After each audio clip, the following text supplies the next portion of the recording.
matter where I go, it's 91 till infinity. What's going on, world? It's your boy Gemini Brown here, back with another episode of Nalo Kicking Knowledge. Today, we'll be talking about Venus and Taurus, as well as other transits and how we can best take advantage of this energy, what to look out for, things like that. So let's get into it.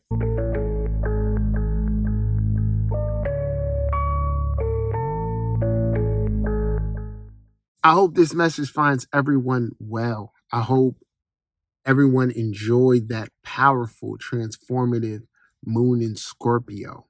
And I hope everyone is doing their best to stay present with the energy and follow this beautiful story that's being weaved through time right now. Life is whatever you make it. It's all a stage. One of the most important things I want you guys to keep in mind is there are so many different sectors of life. And everything don't concern you. That's the best way to say it. Focus on your sector of life, your purpose, your dreams, your passion. Part of what I'm saying is a person like myself, consider myself a light worker, agent of change, and, a real freedom fighter here in this particular time, space, reality, an emerging thought leader, all those things. At the same time, I know where my energies are most effective. And it's within those things that I fully resonate and align with. But for every part of myself, I do try to lend a bit of energy or concern. One of those things being the war going on right now, the physical war. But I know enough to know that there's many wars being fought right now. So if I become overly consumed by this particular propaganda, I'm going to lose sight of who I am in other realms and regards. So I say that to say this. You don't got to be everything to everyone, and everything don't concern you. Those fighting the physical war, the mental war, the world, all souls, born from Gaia here evolving. I'm concerned with the development of all of that. But at the same time, like I said, I know where I'm most effective. And this really pertains to Venus and Taurus, this particular transit. This transit requires that you double down on things really important to you, i.e. your values, i.e. your self-fucking-worth. It's time to get serious about that shit right now. So don't try to be everything to everyone. Limit the distractions in the biggest form of the internet or social media.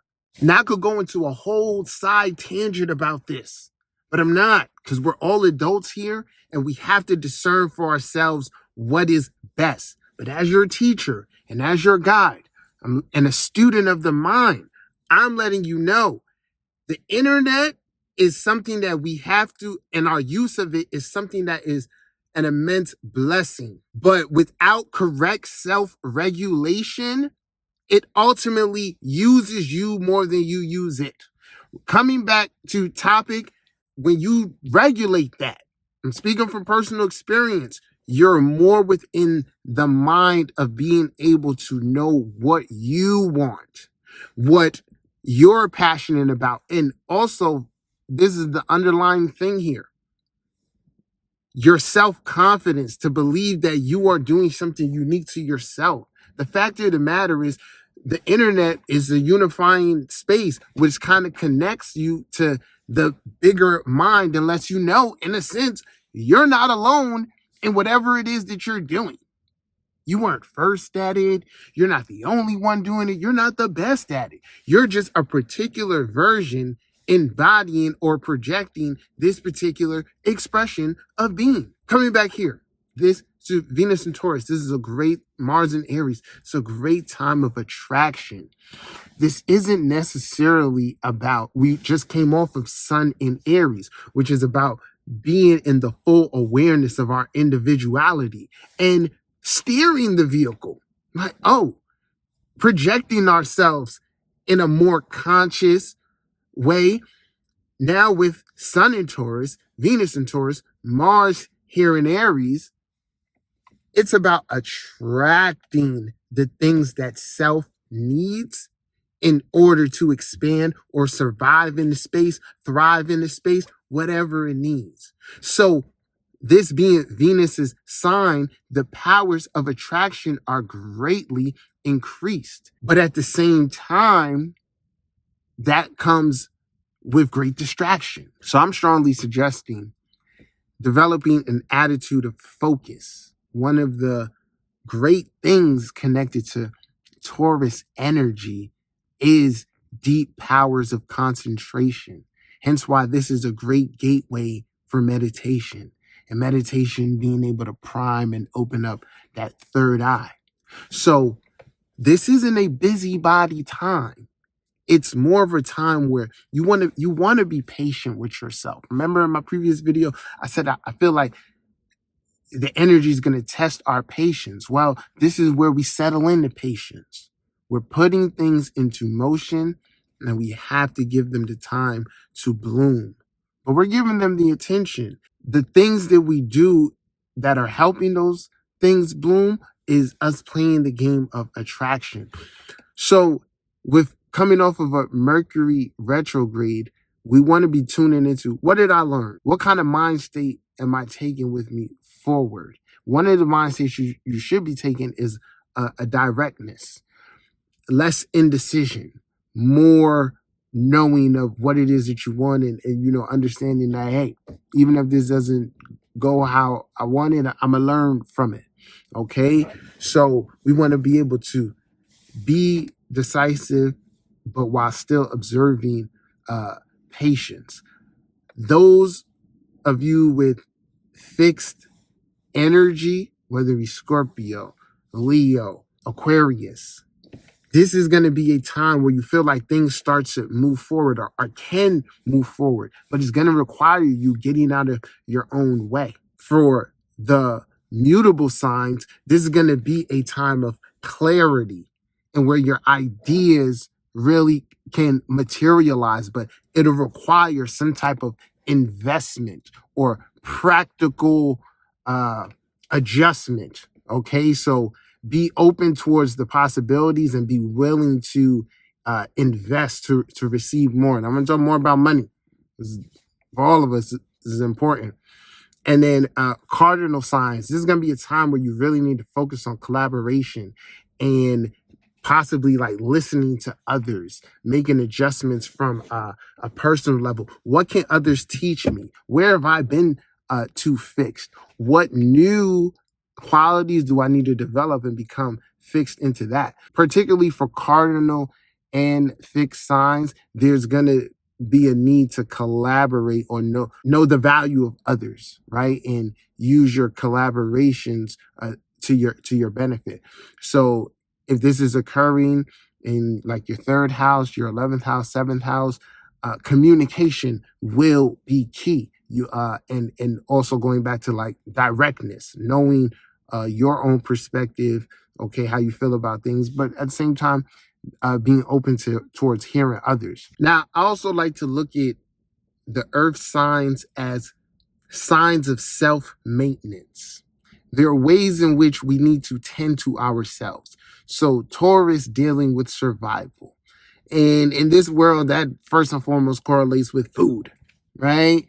But it can be other things such as clothing, your vehicle, things that you use to survive in the modern age. So when I'm counseling others, and feel free to check out my website, look into astro coaching, a mentorship. I like to make it a point, if a person has particular alignments, to check in with how they are tending to themselves. So with a transit like this, Venus in its own sign, it's imperative that you tune into your rhythms of self-care, your needs. There's a lot to be learned with this amount of energy in Taurus. So if you've read my book, Astrology of the Matrix, you catch my drift. You get the deeper aspects of what Taurus is kicking here. So there's a lot with Mars here in Aries. Energy is more in a natural state. And there's a lot to be learned about your energetic rhythms at this time, particularly if you're undergoing, new disciplines or whatever. So self-care and self-awareness are things we can greatly benefit from. And you'll benefit from them from tuning into and doing things that play towards those themes. So that looks different for everyone. One advice I could give you is, start with your natal Venus, see where that is and what that's representative, that what you love in general, and then apply that to like things you need at this moment, or maybe things you've neglected to do. Okay.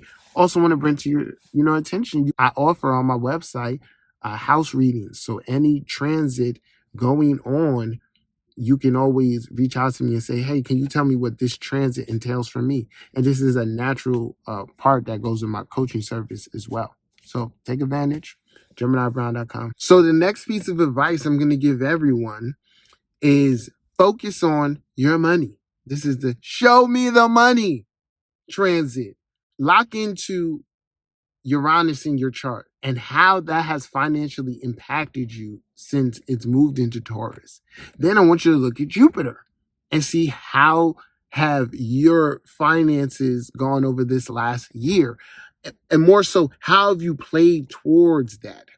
How's your money consciousness been?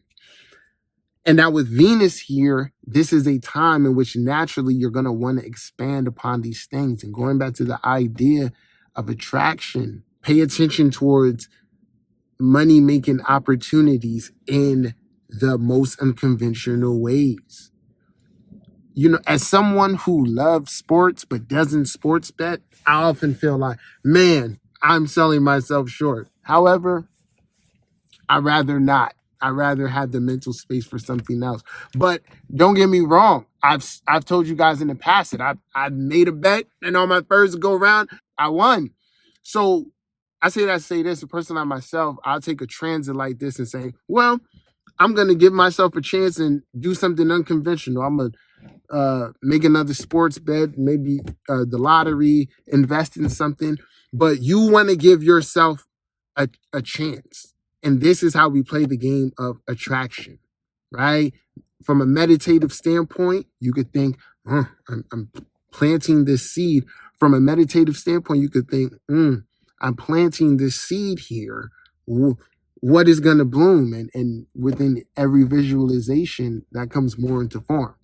So it's a magical time right now. We are here in spring, people. Things are growing, it's blooming, as above, so below. This is the tail end of Jupiter in Taurus, so it's going to start to speed up. But Venus will build towards a conjunction here, and that'll sweeten the pot in regards to finances, opportunities, and even being a part of stuff. So I think this is a month, May in particular, is a month of movement in which we should focus on socializing. Think more about like the age of Aquarius or Pluto in Aquarius and what that means to you, and socially how you would like, that certain things to materialize. This is the time, Mars and Aries, to take that action, right? So you help yourself a little bit, sign up for something, plan something with friends, right? All of this is going to be different. So feel free to consult me if you need any advice on this. All right. This is my advice for Venus in Taurus. Going to be a great time.